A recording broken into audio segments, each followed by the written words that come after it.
Bonjour à tous, nous nous retrouvons pour un nouvel éco-geste et aujourd'hui nous allons parler de nos transports. Alors il est vrai qu'avant un trajet, il est maintenant possible de pouvoir calculer combien ce trajet va émettre de carbone et ainsi pouvoir évaluer quel mode de transport il va être le plus pertinent d'utiliser pour faire notre voyage.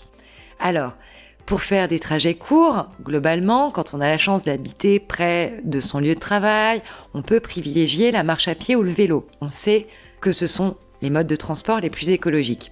Enfin, si vraiment nous sommes loin de notre lieu de destination, on a encore les options covoiturage, mais aussi transport en commun. La première option permet bien sûr de créer du lien avec la personne avec qui nous partagerons le trajet, et cela nous fera également faire des économies. Et enfin, si le covoiturage n'est pas pour nous, on peut toujours privilégier le bus, le métro, le RER.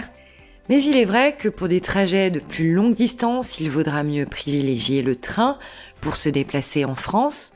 C'est l'option à envisager la plus écologique pour des trajets déjà un petit peu longs. Il y a également bien sûr l'avion, mais vous vous en doutez, son impact est bien plus élevé que celui du train. Alors, comment faire si on souhaite calculer notre empreinte carbone avant d'effectuer un trajet et pouvoir ainsi se décider sur le meilleur mode de transport adapté au trajet que l'on souhaite faire et surtout le moins émissif?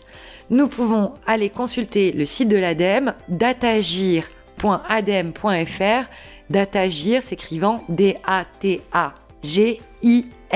Voilà, donc datagir.adem.fr, ça nous permet d'accéder à des calculatrices qui nous donnent l'équivalent carbone pour chaque mode de transport avec le lieu de départ et la destination.